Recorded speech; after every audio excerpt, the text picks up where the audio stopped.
je dirais un beau quiproquo amoureux.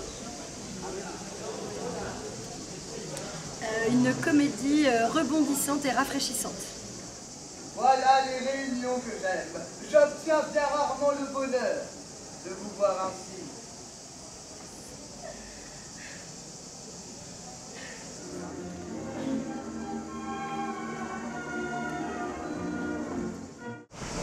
C'est la 3e année qu'on vient avec cette pièce-là. Ouais. C'est génial parce qu'on fait de plus en plus de salles de plus en plus grandes.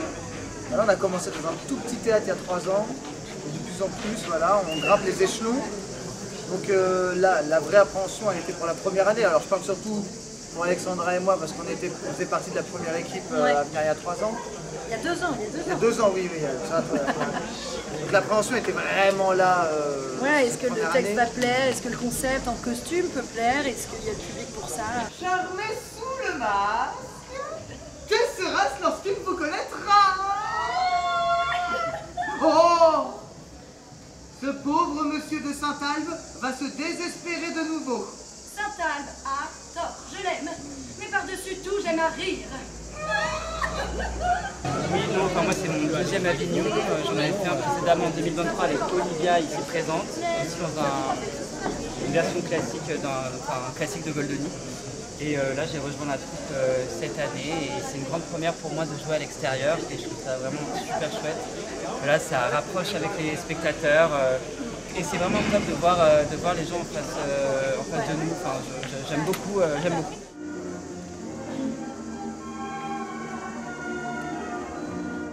Ouais, on avait un super public. C'est aussi un peu facilité pour nous parce qu'on regarde beaucoup le public. On joue vraiment avec le public, il est vraiment quasiment une partie intégrante du spectacle. Donc on va les chercher et on crée du lien assez vite. Donc on entendait les rires, on voyait les sourires. C'était plutôt cool.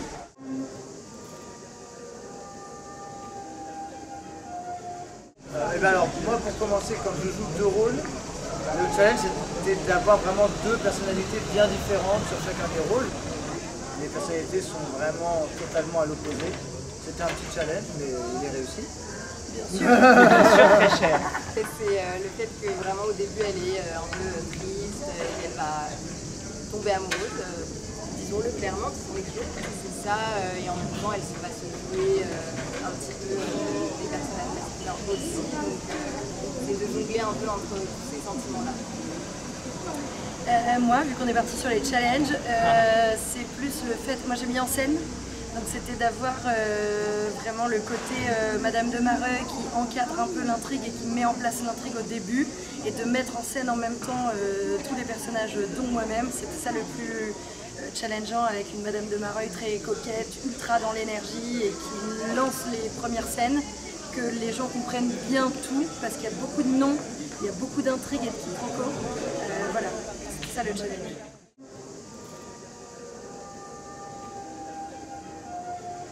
On a changé quelques petits trucs par contre vis-à-vis de l'écrit. Par exemple, Édouard, le domestique, à l'origine, il y a un majordome et une femme de chambre. Et du coup, on en a fait Édouard qui rêve d'être une femme. On trouvait que ça apportait un peu plus de modernité et de véracité au propos, puisque un homme qui rêvait d'être une femme, ça existait certainement en Ambition prête. Donc voilà, on a fait ces petits changements-là pour essayer de moderniser vraiment, malgré le fait qu'on soit quand même en costume de 1813, mais de moderniser et même dans la façon dont on prononce le texte, de faire les élisions, de ne pas avoir un texte trop scolaire, d'accélérer parfois, peut-être dans le rythme aussi, pour essayer de moderniser quand même le tout.